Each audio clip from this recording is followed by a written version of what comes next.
Eclesiastes, capítulo de número 1, versículos de número 1 a 3. Nos diz assim a palavra do Senhor. As palavras do mestre, filho de Davi, rei em Jerusalém. Que grande inutilidade, diz o mestre, que grande inutilidade. Nada faz sentido. O que o homem ganha com todo o seu trabalho, em que tanto se esforça debaixo do sol? Até aqui. A versão que eu uso nas citações e na leitura é a da NVI. Então, se surgir alguma diferença entre a minha versão e a dos irmãos, é por conta deste fato. Tem um teólogo chamado Lawrence Richards, que no comentário bíblico do professor, ele faz algumas observações importantes no que diz respeito ao livro do Eclesiastes. E ele pontua as seguintes questões. Eu separei algumas que eu achei que seriam pertinentes para a noite de hoje. Lawrence Richards diz o seguinte: ele vai dizer que os diferentes tipos de literatura bíblica têm que ser compreendidos no contexto e no quadro de seu propósito e forma. Então, quando se faz uma leitura da Bíblia, deve-se observar qual é o contexto em que o livro foi escrito, qual é o propósito, qual é a forma, qual que é a intenção do livro que foi redigido. Ele vai dizer que a expressão poética, por exemplo, não deve ser abordada da mesma forma que um texto didático.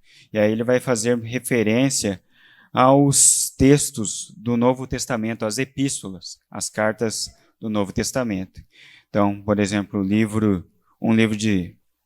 livro poético não deve ser lido da mesma forma que se lê uma carta paulina, dada a proposta e o contexto em que cada um foi escrito e a intenção de cada um, a resposta às perguntas que cada um desses textos vai apresentar. E ele vai dizer que nós precisamos lembrar disso também ao estudar o livro do Eclesiastes. Por quê? Dependendo da forma como que se aborda ou que se faz uma leitura do livro do Eclesiastes, você pode cair numa leitura existencialista. Aí você pode cair mais em Sartre do que em Cristo. Mais numa leitura à la Albert Camus do que numa leitura que faça referência à Bíblia como um todo. Ele também nos diz que Eclesiastes é diferente de qualquer outro livro da Bíblia, ainda que seja incluído na literatura sapiencial, juntamente com Jó e Provérbios. Ainda assim, Eclesiastes é único. Ele vai dizer que a literatura sapiencial é universal no seu escopo. Não se limita à aliança, à eleição de Israel, à redenção, à profecia, à história sacra ou ao templo. Então, por isso, não há referências explícitas a essas questões no livro do Eclesiastes, em especial. O foco do Eclesiastes, segundo Lawrence Richards, está no ser humano como criatura, na sua vida na terra e no fato de que os caminhos de Deus são mais elevados do que os nossos caminhos. Por isso, Eclesiastes vai além dos outros textos de sabedoria, pois ressalta que a vida humana e os alvos do ser humano como fim em si mesmos são sem sentido e fúteis quando ignoram a existência de Deus e o propósito de Deus para o ser humano. Então, essas observações devem ser colocadas diante do leitor do Eclesiastes, diante daquele que se dedica a estudar esse livro. E ele diz mais algumas coisas interessantes que eu tentei parafrasear para a gente ter uma compreensão um pouco maior ainda desse texto. O contexto em que o livro foi escrito é uma advertência para que não venhamos a tirar dele conclusões doutrinárias contrárias ao restante das Escrituras.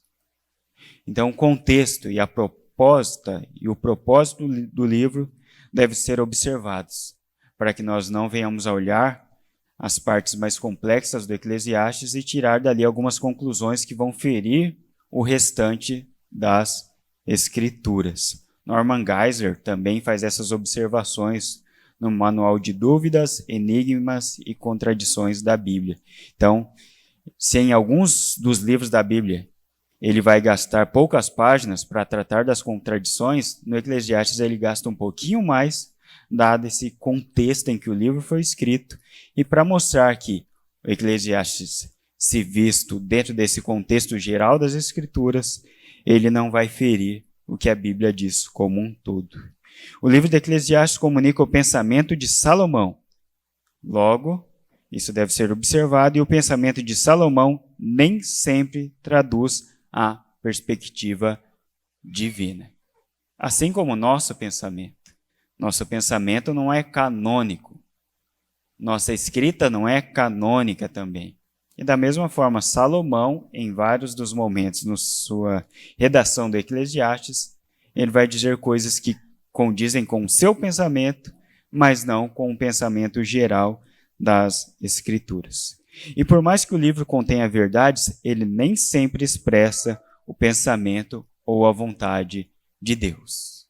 Então existem partes do Eclesiastes que, se lidas isoladamente, não vão parecer que tiveram uma origem ali numa inspiração divina. Feita essa observação, se forem lidas de maneira isolada. Nos trechos em que a ideia do livro pareça questionável, precisamos compará-lo com o restante das Escrituras. Então a Bíblia explica a si mesma. Isso deve ser observado também quando lemos textos difíceis, como o Eclesiastes.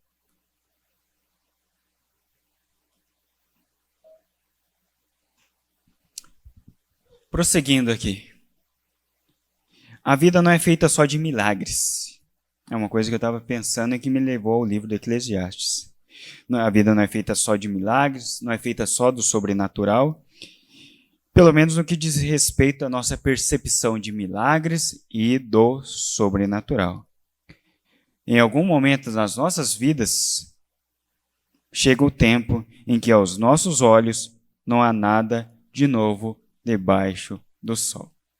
A semelhança de Salomão, nós podemos chegar a momentos em que, diante da nossa percepção, na nossa compreensão de mundo, tudo se repete e nada parece novo. Sobre isso, Salomão diz em Eclesiastes 1, 9 e 10. O que foi, tornará a ser. O que foi feito se fará novamente. Não há nada novo debaixo do sol. Haverá algo de que se possa dizer, veja, isso é novo.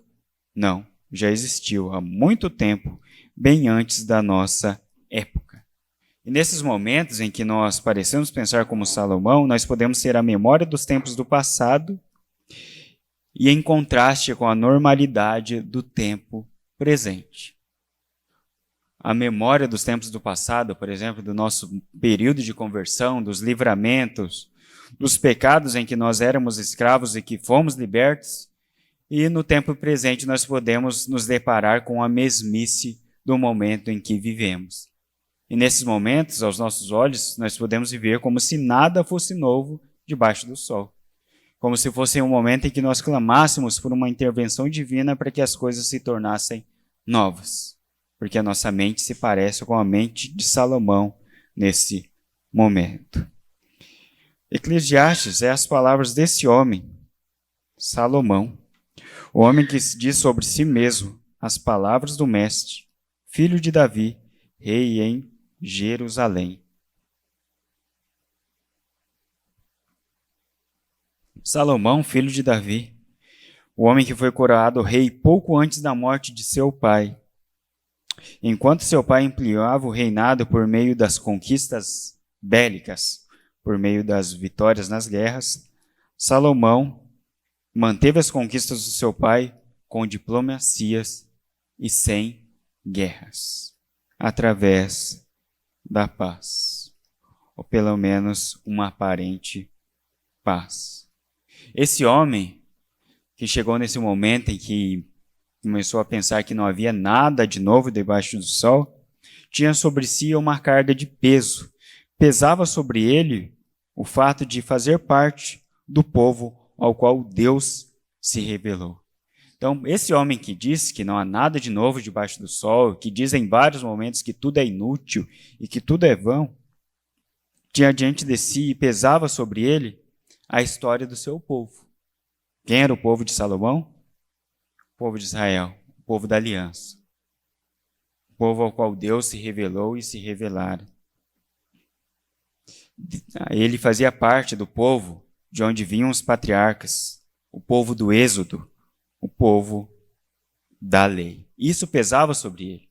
E ainda que essas coisas pesassem sobre ele, ele disse que não há nada de novo debaixo do sol.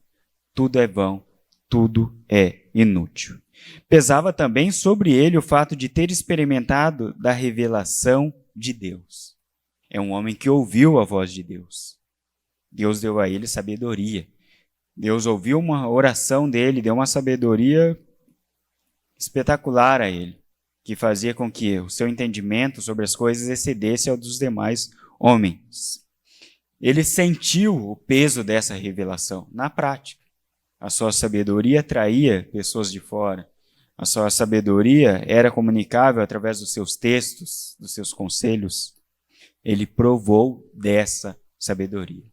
E mesmo com essas coisas pesando sobre ele, em determinado momento da sua vida, ele chegou a essas conclusões de que não havia nada de novo debaixo do sol, debaixo do céu. Tudo é vão, tudo é inútil. E ainda que pesasse, ou que pese sobre os ombros de Salomão a sua história e a história do seu povo, sobrevém sobre ele a possibilidade de colocar em xeque toda a sua experiência de fé, toda a sua experiência sobrenatural. Seria ele diferente de cada um de nós? Pesa sobre nós essas questões também. Nós fazemos parte do povo de Deus, eleitos de Deus, adotados por Deus, família de Deus, chamados, convocados por Cristo, templos do Espírito Santo, pessoas que ouvem a voz de Deus através da sua palavra, e pessoas que ainda que possam dizer, não ouvi a voz audível de Deus, mas ouviram no íntimo do seu coração o chamado de Deus, através da pessoa do Espírito Santo, o chamado para uma vida nova. Então pesa sobre nós essas questões, e ainda assim, em determinados momentos, nós podemos chegar à conclusão de que não há nada de novo debaixo do sol. Salomão é aquele que nos mostra que todas as vezes que buscamos a satisfação sem recorrer a Deus, encontramos a vaidade e a futilidade. O que o homem ganha com todo o seu trabalho em que tanto se esforça debaixo do sol? Tenho visto tudo que é feito debaixo do sol. Tudo é inútil, é correr atrás do vento. Na sua transitoriedade, Salomão demonstrou algo que acontece conosco também. Às vezes nós nos tornamos dependentes não de Deus, mas das experiências que a vida nos proporciona, ou das experiências que Deus pode nos proporcionar na vida. E essa dependência das experiências pode nos levar a essas conclusões. Porque Deus não nos cria para sermos dependentes das experiências.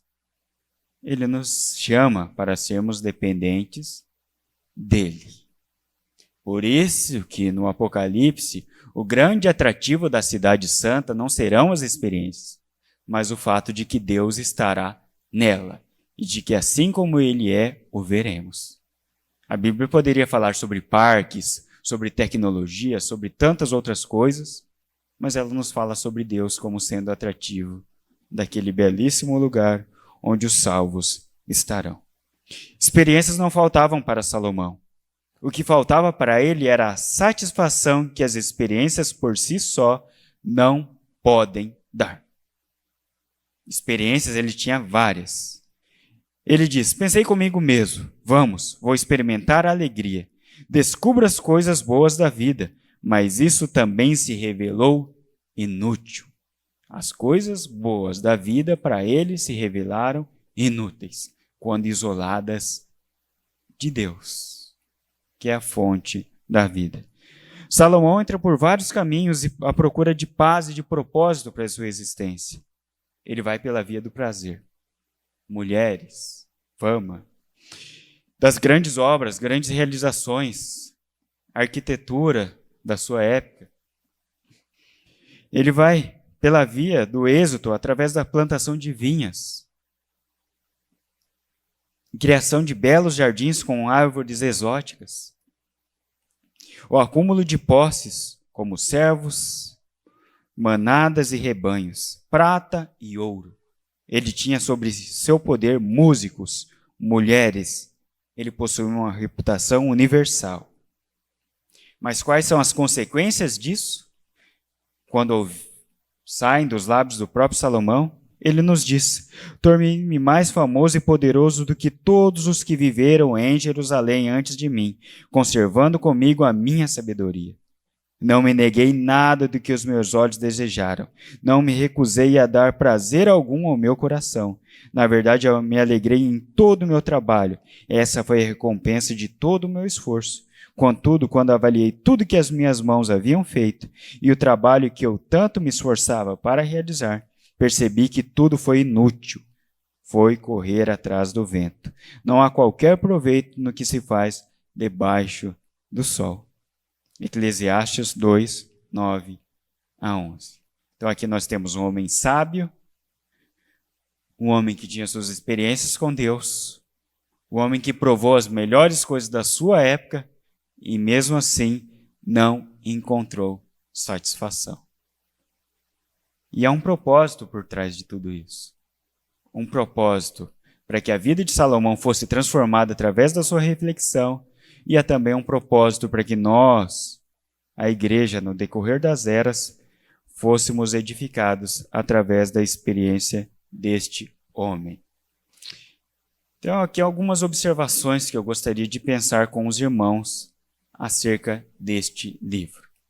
Há um convite ou um imperativo, entenda como quiser, para não limitarmos a nossa satisfação pela via das experiências transitórias. Então, existe o momento em que nós vivemos onde as coisas são transitórias e existirá um momento em que nós viveremos, o momento para o qual nós fomos destinados, onde a nossa experiência não será transitória. E há esse convite aqui, para nós não limitarmos nossa satisfação pela via das experiências que são transitórias. Salomão procura o sentido dentro dos limites da nossa vida aqui. A frase debaixo do sol, por exemplo, vai aparecer no texto 27 vezes. As coisas que acontecem debaixo do sol. E a frase debaixo do céu aparece no texto pelo menos 3 vezes. Essas duas expressões dizem respeito ao limite estabelecido por Salomão para a sua busca por sentido. Então aqui nós temos um homem sábio, um homem que teve experiências com Deus, o homem que era filho de um dos maiores ícones do Antigo Testamento, Davi. O homem que fazia parte do povo de Deus, mas que limitou as suas experiências ao que diz respeito à vida aqui. E todas as vezes em que ele faz isso no seu texto, ele encontra a insatisfação. Ele buscava por sentido dentro do período da vida do ser humano sobre a terra. Usando a sabedoria que recebera de Deus, buscou refletir sobre a satisfação humana no exercício das suas mais distintas atividades. Esse homem foi um empreendedor da sua época. Ele era um homem à frente do seu tempo. E mesmo assim, quando ele limita a sua busca à via da satisfação no que diz respeito à vida aqui, ele encontra a vaidade, a inutilidade. É impossível encontrar a satisfação dentro dos limites que nós estabelecemos. Porque nós não fomos feitos para encontrar satisfação naquilo que nós estabelecemos. Isso é bíblico. Nossa satisfação é encontrada em Deus, na entrega a Deus. Longe de Deus há insatisfação. Adão e Eva não se viram satisfeitos quando obedeceram ao desejo do seu coração. Mas poderiam ter encontrado satisfação se continuassem numa vida de obediência a Deus. E depois do fruto que eles comeram, a nossa satisfação só aumentou. Dali a nossa lista de pecados cada vez aumenta mais. Por quê? Fruto da nossa insatisfação. E cada vez mais nós, como humanidade, nos afastamos mais e mais desse Deus na nossa lista de transgressões e pecados. Pense nos seus sonhos. Gaste um tempinho aí para pensar nas suas metas. Agora pense nos seus sonhos e nas suas metas, e em quantos deles foram despedaçados pelo tempo, pelas circunstâncias e até mesmo por você. E é uma didática de Deus por trás disso. Deus corrige e disciplina aqueles que ama. E por essa via dolorosa, para nos mostrar que a nossa satisfação é encontrada unicamente nele. Salomão, em toda a sua sabedoria, não conseguiu encontrar satisfação dentro dos limites que ele estabeleceu.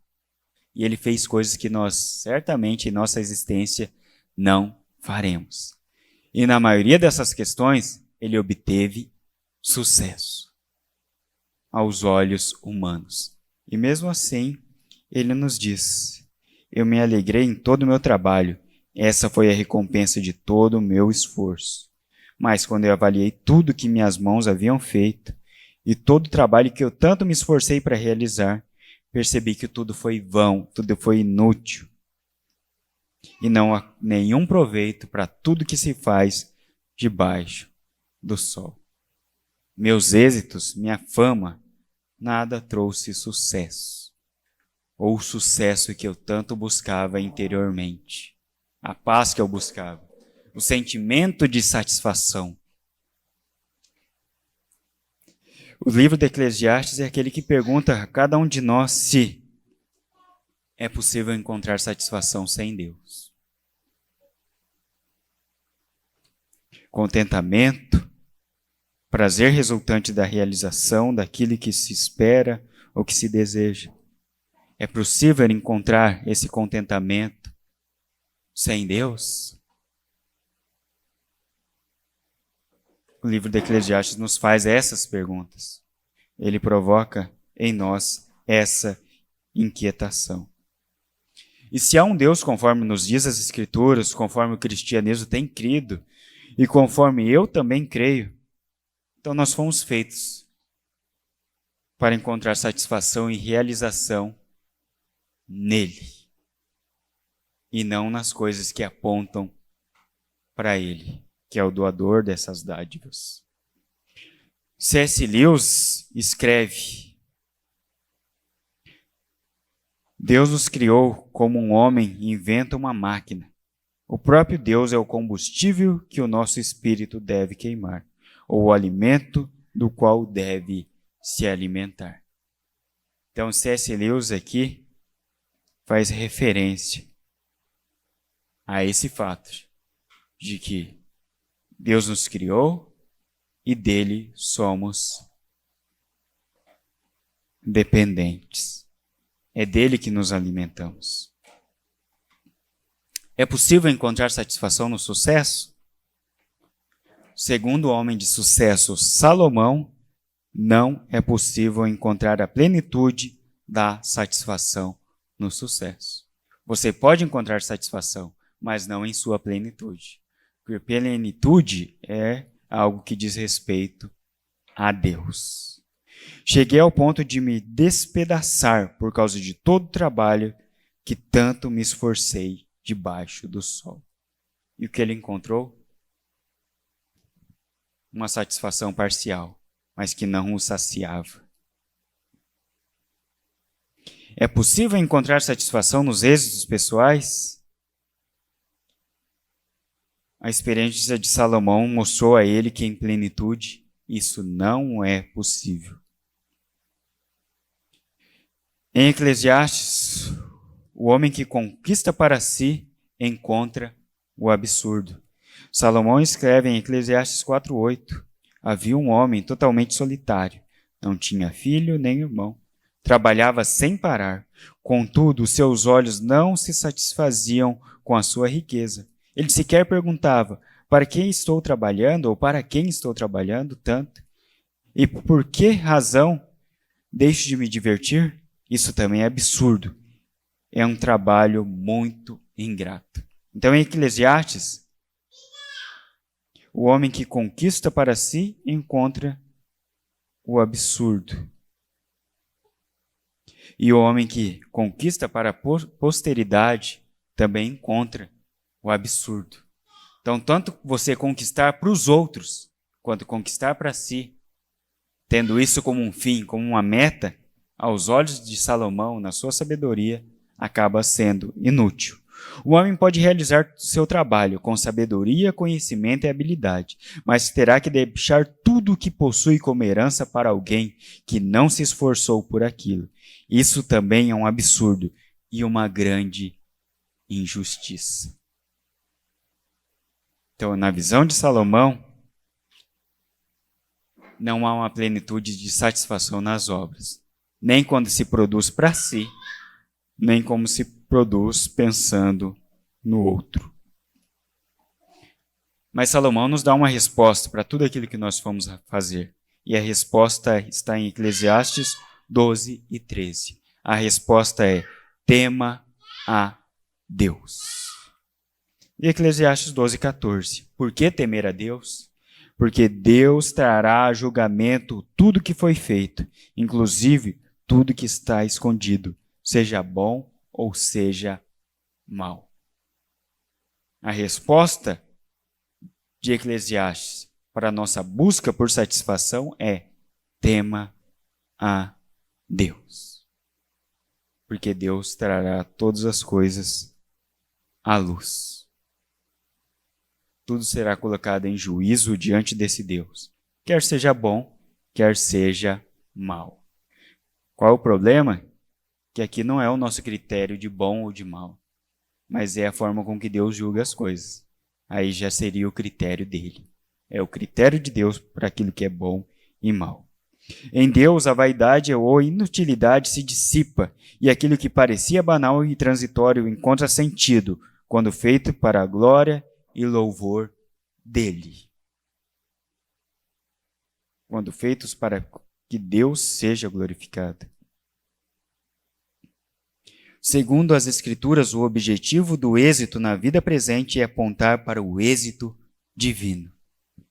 Isso é bem interessante.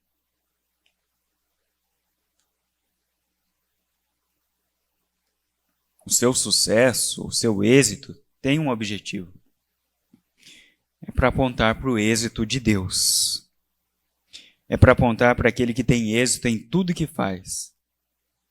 Apontar para aquele que teve êxito na criação. Apontar para aquele que tem êxito na salvação. Apontar para aquele que obteve êxito e há de obter êxito na glorificação. Apontar para ele. Então, por isso, quando nós temos sucesso em alguma coisa, vem a ação de graças, para apontar para aquele que tem êxito em tudo que faz. E quando nós obtemos algum êxito ou sucesso, nós nos rendemos a ele, que permitiu que nós tivéssemos sucesso. E aí nossos êxitos já não são mais inúteis ou vãos, mas apontam para aquele que é digno. Existem não para nossa glória ou satisfação, mas para apontar para ele. Por isso Isaías nos diz, pensando nesse êxito daquele que é digno. Isaías 53, 11 e 12. Depois do sofrimento de sua alma, ele verá a luz e ficará satisfeito. Pelo seu conhecimento, meu servo justo justificará muitos e levará a iniquidade deles. Por isso, eu lhe darei uma porção entre os grandes, e ele dividirá o despojo com os fortes, porquanto ele derramou a sua vida até a morte, e foi contado entre os transgressores, pois ele carregou o pecado de muitos, e intercede pelos transgressores.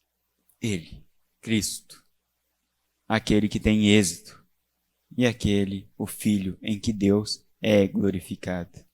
Então essa é a resposta, uma das respostas de Salomão para nós.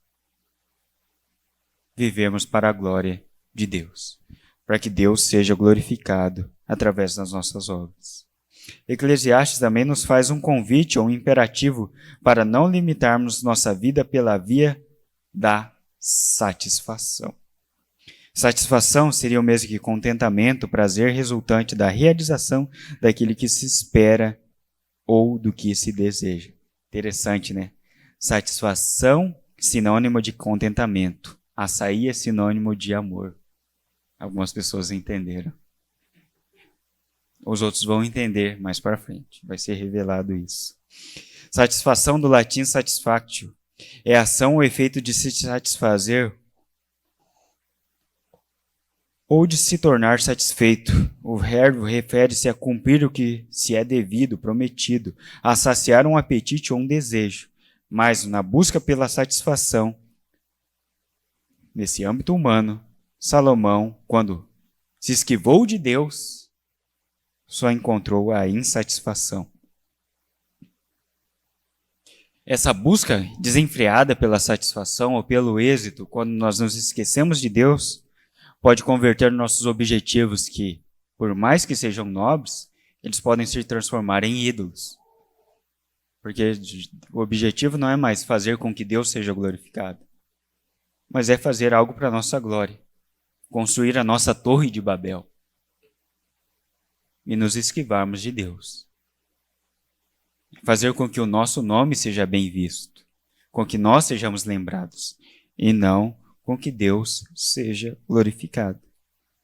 Então, Salomão nos faz essa advertência, para que não nós venhamos a nos limitar ou limitar nossa vida pela via da satisfação, da nossa satisfação. A satisfação pode ser convertida em ídolo quando vivemos como se coisas, metas ou lugares fossem capazes de dar significado à nossa vida quando alcançados. Quando você atingir aquele objetivo, aquela meta, aí a sua vida encontra um sentido e um significado. E aí nós podemos converter coisas que seriam boas ou que são boas em essência em ídolos. Qualquer coisa, meta ou intento em que venhamos a depositar uma esperança ou confiança que são devidas unicamente a Deus, pode se tornar um falso Deus, um ídolo. E esse ídolo pode dominar nosso coração, nosso tempo, nosso esforço. E nele nós vamos buscar algo que somente Deus pode dar. E aí esse ídolo, satisfação, pode se tornar central. Esse ídolo, que é a satisfação, pode se tornar algo essencial. E quando Salomão não encontrou a satisfação, ele se viu frustrado. Porque para ele aquilo era essencial. E aí a vida se tornou sem sentido. Alcançar os prazeres se tornou sem sentido. Né, Manu? Alcançar o êxito se tornou sem sentido. Manu tá bravo aí. E sem ele, sem esses ídolos, a vida se torna indigna de ser vivida. Por isso, a vida para ele, nessa perspectiva, quando limitada a uma existência à parte de Deus, tornou-se indigna de ser vivida. Essa busca por satisfação pode cobrar as nossas energias. Ela vai pedir nossos recursos financeiros e vai pedir também nossos recursos emocionais. E mesmo assim, não vai nos satisfazer. Porque os ídolos são insaciáveis. E é interessante que eu estava pensando que esse lamento de Salomão parece que encontrou eco numa música do Raul Seixas, na música Ouro de Tolo, né, de 1973. Quando o Raul Seixas diz: eu devia estar contente, eu devia agradecer ao Senhor, eu devia estar feliz, eu devia estar alegre e satisfeito. Mas ele não estava. E ele prossegue: eu devia estar sorrindo e orgulhoso, por ter finalmente vencido na vida. Mas eu acho isso uma grande piada e um tanto quanto perigosa. Ele prossegue: eu devia estar contente por ter conseguido tudo o que eu quis, mas confesso abestalhado que eu estou decepcionado. Parece que foi baseado no Eclesiastes, quando nós comparamos. Não sei se foi, sinceramente. Mas essa música nos faz pensar nessa busca por Salomão. Alguém que encontra o sucesso, mas que vê a decepção quando pensa no seu sucesso, nos seus êxitos. Na obra Cristianismo Puro e Simples, C.S. Lewis escreve sobre a satisfação, usando no contexto ali uma palavra que talvez pode ser a chave, a palavra desejo. Ele escreve num texto bem conhecido que nos diz assim: se descubro em mim mesmo um desejo que nenhuma experiência deste mundo pode satisfazer, a explicação mais provável é que fui criado para um outro mundo. Se nenhum dos prazeres terrenos satisfaz esse desejo, isso não prova que o universo é uma tremenda enganação, conforme Salomão pensou. Provavelmente esses prazeres não existem para satisfazer esse desejo, mas só para despertá-lo e sugerir a verdadeira satisfação. Se assim for, tenho de tomar cuidado, por um lado, para nunca desprezar as bênçãos terrenas, nem deixar de ser grato por elas. Por outro, para nunca tomá-las pelo algo a mais do qual são apenas a cópia, o eco ou a miragem. Tenho de manter viva em mim a chama do desejo pela minha verdadeira terra natal, a qual se encontra depois da morte, e jamais permitir que ela seja arrasada ou caia no esquecimento. Tenho de fazer com que o principal objetivo da minha vida seja buscar essa terra e ajudar as outras pessoas a buscá-la também.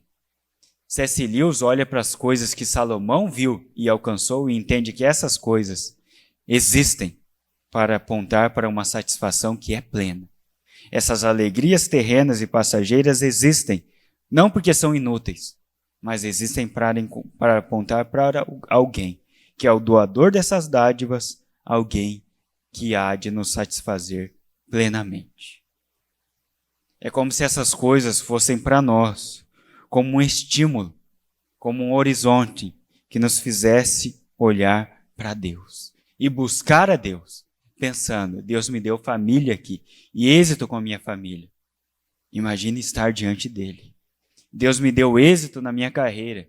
Imagine o êxito que eu posso ter, a satisfação que eu posso encontrar caminhando com esse Deus.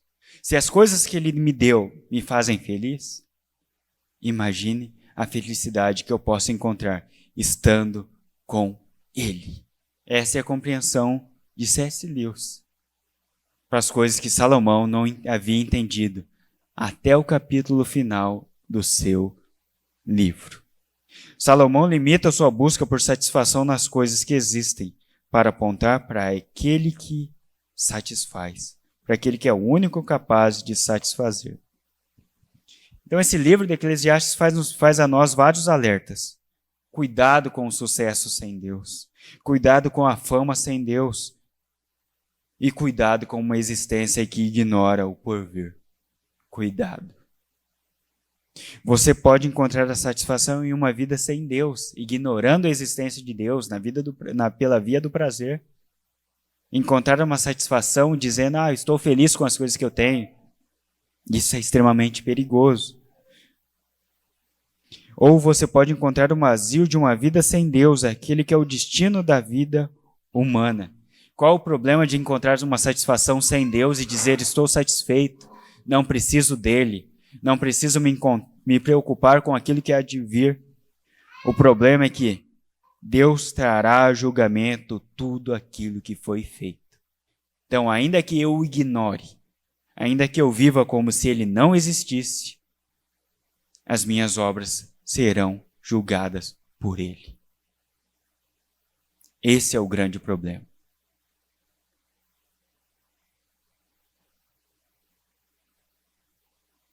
Ele trará a juízo todas as coisas.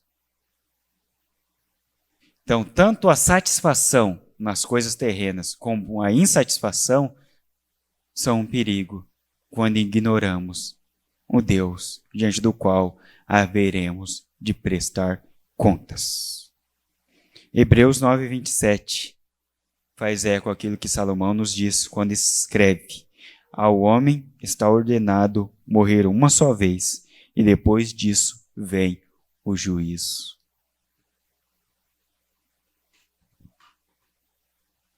Esse é um alerta de Salomão a cada um de nós. E Eclesiastes nos convida a viver com base no que Deus diz em sua palavra. E é interessante que isso é a conclusão do livro. Então Salomão vai tateando durante o seu texto e ao final ele chega à conclusão de que nós somos convidados a viver com base nas Escrituras como um todo. E o alerta das Escrituras como um todo, que é encontrado em Eclesiastes, é: tema a Deus. Eclesiastes 12:13. Tema a Deus.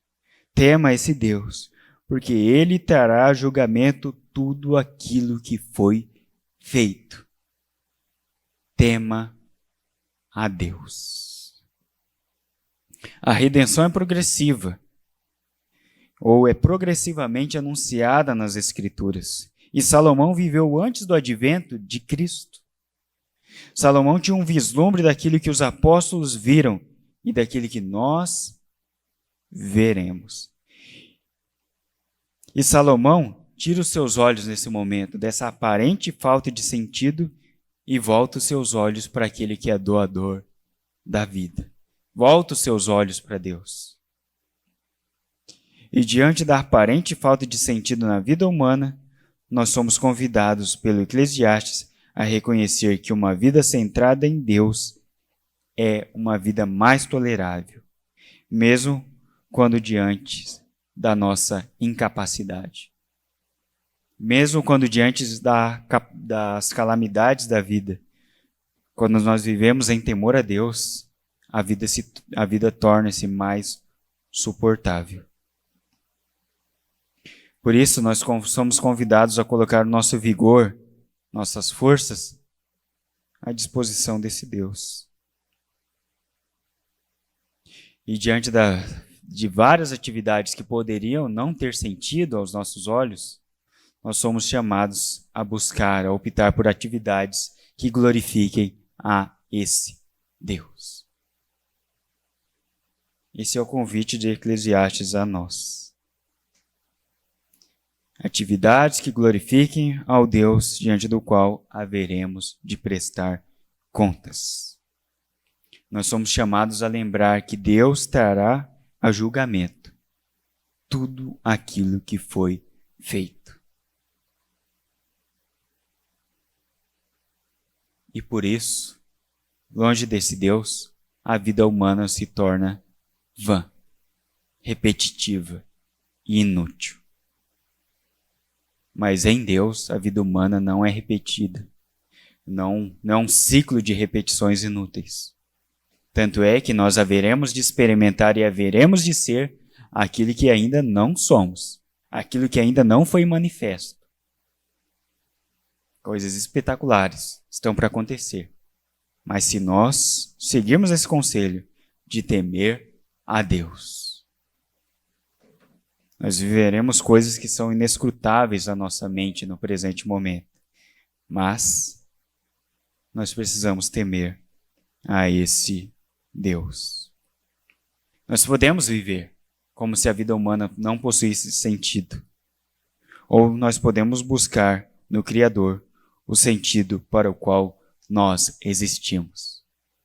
Temer a Deus.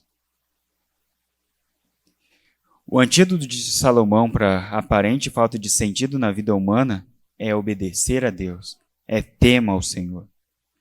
A vida sem Deus, na conclusão de Salomão, é uma vida inútil. E a vida com Deus é uma vida que encontra sentido naquele que é o doador de todas as coisas. Porque a vida é uma dádiva desse Deus. E se esse Deus nos deu a vida, Ele é digno de exigir de nós uma prestação de contas daquilo que não é nosso, mas é dele. É como se nós fôssemos mordomos das nossas próprias vidas. E um dia, esse dono das nossas vidas exigisse de nós uma prestação de contas sobre como nós administramos aquilo que não é nosso, mas que é dele. Vivendo no tempo presente, nós podemos nos esquecer de que não somos nós que determinamos aquilo que é o êxito na vida. A visão humana de êxito vai mudar conforme as eras. Hoje existe uma perspectiva humana sobre o que é um homem ou uma mulher de sucesso. Daqui 10 anos a perspectiva vai mudar. O que era sucesso anos atrás? Fazer uma faculdade. Aí depois abrir a sua própria startup. Ser dono do seu próprio negócio. Não cumprir horários, não trabalhar para ninguém. Daqui a alguns anos isso vai mudar.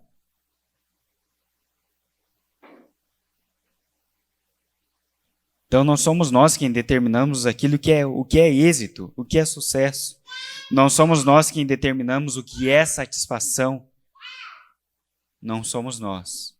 É Deus quem determina. A verdadeira satisfação numa perspectiva bíblica é aquela que honra a Deus. E o verdadeiro sucesso na perspectiva das Escrituras é um sucesso que glorifica a Deus. É um sucesso que não é aparente. É um sucesso que não é derrubado pelo tempo. Ele não é apagado pela transitoriedade. É um sucesso que honra a esse Deus. Por isso que hoje, em 2021, nós ainda falamos sobre o sucesso de homens e mulheres de Deus numa perspectiva bíblica. Vamos pensar em alguns fatos. Havia aparência de sucesso na obediência de Abraão? Sair da sua terra, da sua parentela e esperar por um filho na sua velhice? Havia aparência de que aquilo ali levaria para um êxito, para um sucesso? Não, né? Mas na perspectiva bíblica, desde o começo, estava destinado ao sucesso. Desde que Abraão obedecesse a esse Deus e fizesse tudo aquilo que lhe foi ordenado. Desde sair da sua terra até oferecer a esse Deus o seu filho, seu único filho. E assim ele obteria e obteve o sucesso. Não numa perspectiva humana, mas na perspectiva divina. Será que nós veríamos sucesso ou êxito no sofrimento dos profetas? Numa época em que grandes pregadores do momento, em que escrevem vários livros, em grandes editoras seculares, nós veríamos sucesso na pregação de Isaías ou de Jeremias? Qual que é o paradigma contemporâneo de sucesso? Será que esses grandes pregadores têm como base ou como mentores esses homens? Um João Batista, um profeta que perdeu a cabeça?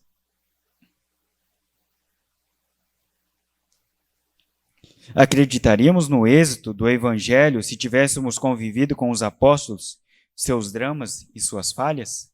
Se você visse Pedro, será que você ia pensar, nossa, olha a escolha que Jesus fez, tremenda, hein? Eita sabedoria. Se você visse Paulo ali, ameaçando os cristãos, com cartas para prender, será que você não ia pensar que nem Ananias? Não, Senhor. O Senhor não conhece ele mesmo? Cadê a onisciência?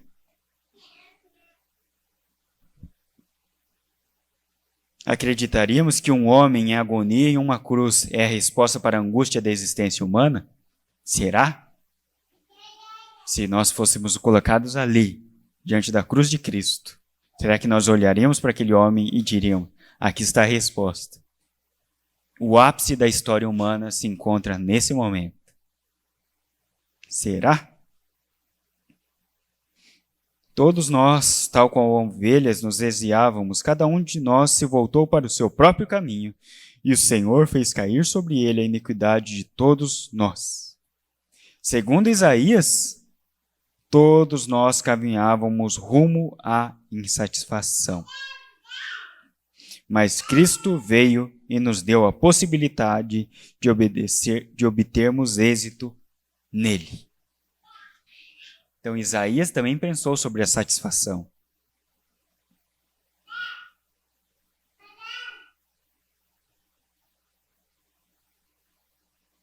E a satisfação sendo encontrada em Cristo.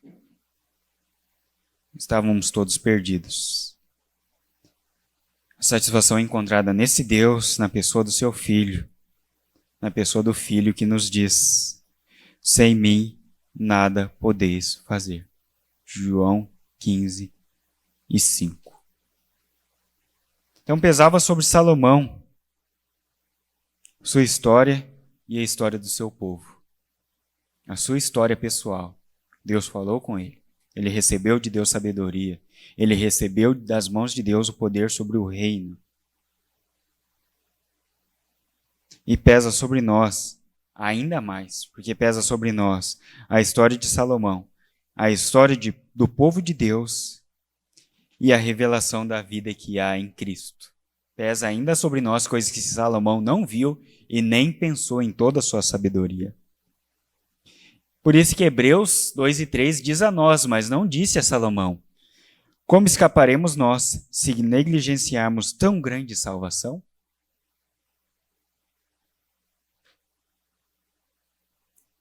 Como escaparemos da insatisfação? Como escaparemos do vazio existencial? E como escaparemos da condenação se negligenciarmos aquele em que nós podemos ser satisfeitos? Aquele que nos salva? Aquele que cuida da nossa maior carência, que é a ausência de Deus por causa do pecado? Como escaparemos nós se negligenciarmos o temor a Deus em Cristo? E é interessante que eu não gostava, vou confessar uma coisa aqui, eu nunca fui simpático por Salomão. Na minha cabeça, eu até estava falando com a Nayara, é como se Salomão fosse uma espécie de playboy que recebeu tudo, recebeu um reino, recebeu sabedoria e depois se ficou revoltado. E foi virar marxista, mais ou menos assim. Essa era a minha visão de Salomão. E aí eu fui pensando em Salomão, acho que Deus me levou a esse livro e eu fui vendo que eu era parecido com ele em vários aspectos. Recebi coisas da parte de Deus e muitas vezes buscava satisfação nessas coisas. E não no Deus que nos dá satisfação nele. E eu fui me tornando simpático a esse personagem Salomão quando eu vi que eu era tão perturbado quanto ele e tendente aos mesmos pecados. Então hoje eu sou mais simpático a esse personagem, quando eu vejo que eu sou parecido com ele. Recebi dádivas parecidas com as dele, ainda que eu exista em um contexto diferente do dele. Recebi várias coisas da parte de Deus, mas muitas vezes me entreguei à insatisfação, me entrego à insatisfação. E Salomão me faz refletir. Então, concluindo, os irmãos do louvor, se quiserem chegar aqui na frente. Conclusão que nós chegamos, e a conclusão que, em algumas palavras que eu peguei de Lawrence Richards, nos diz que Deus enxerga além da breve existência do ser humano sobre a terra e revela o nosso verdadeiro destino. O ser humano foi criado à imagem dele, com um toque especial da eternidade. Cada um de nós tem um futuro que vai além dos limites do tempo. Existiremos para sempre, com Deus ou separados dele. Com base nessa herança e neste destino, a vida de cada ser humano tem um sentido tremendo e cada indivíduo, valor e dignidade incomensuráveis. Quando ouvimos Deus e sua palavra, entendemos que a vida está repleta de sentido. Então, há um sentido em Deus, não nas coisas que Ele nos dá. A palavra de Deus na Bíblia faz referência a um ser completo, ou a palavra Deus na Bíblia faz referência ao ser completo, em quem podemos encontrar satisfação. Satisfação só é encontrada naquele que é pleno, que é esse Deus. Não há satisfação quando bebemos de outras fontes, quando achamos que as outras fontes vão nos saciar. Elas são apenas paliativos no meio da nossa caminhada. É como aquele hino que é bem cantado no meio pentecostal. Passarinhos e belas flores querem me encantar. Mas esse hino aponta para aquele que nos há de satisfazer. Esse hino nos faz pensar nisso. E vamos finalizar pensando nas palavras de Jesus. Eu sou o caminho, a verdade e a vida. E ninguém vem ao Pai a não ser por mim. E Jesus também nos diz Quem beber da água que eu lhe der, nunca mais terá sede.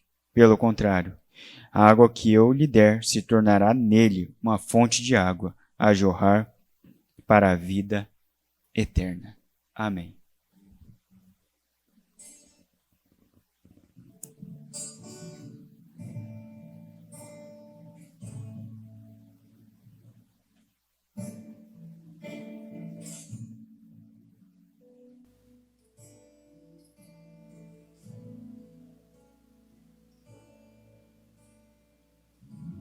Seja o centro, seja o tudo em meu coração, Senhor.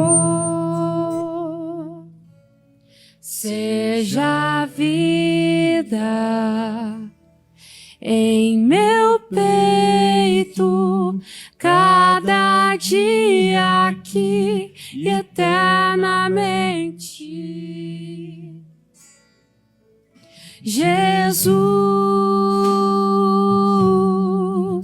Jesus, Jesus, Jesus, seja o sol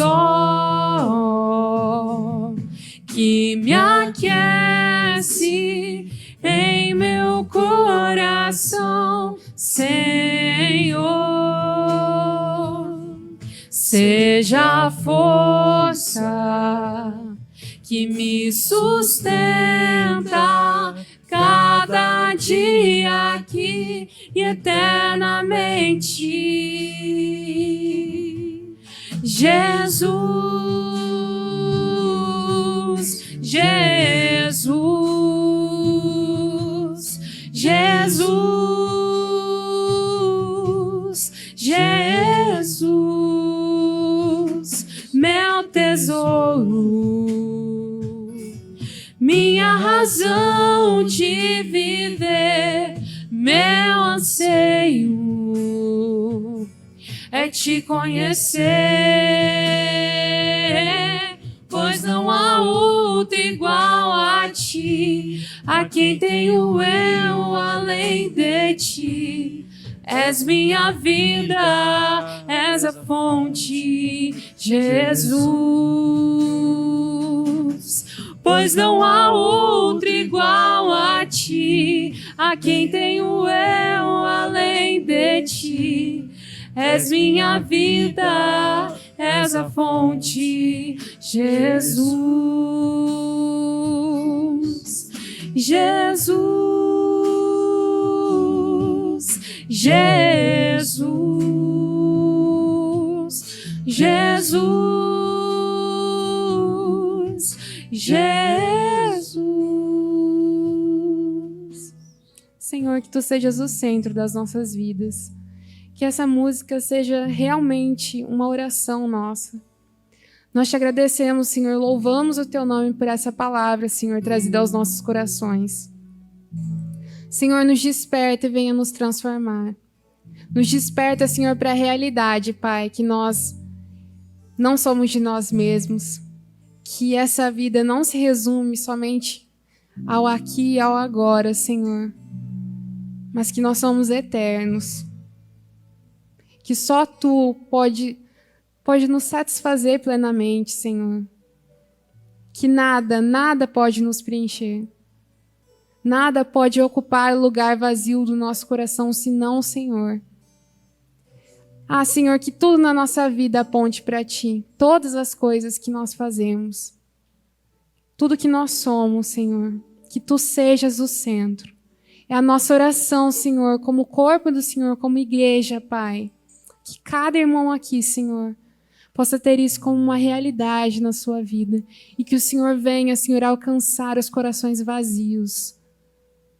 Ah, Deus, tem misericórdia. Que existência miserável que nós temos sem o Senhor. Que desgraça é a nossa vida sem Ti, Senhor. Alcança, Pai, aqueles que não Te conhecem e transforma as vidas, Senhor. Nos ajuda, Senhor, a vivermos para Ti, em Ti e por Ti, Senhor. Nosso desejo é a nossa oração. Em Cristo nós oramos. Amém.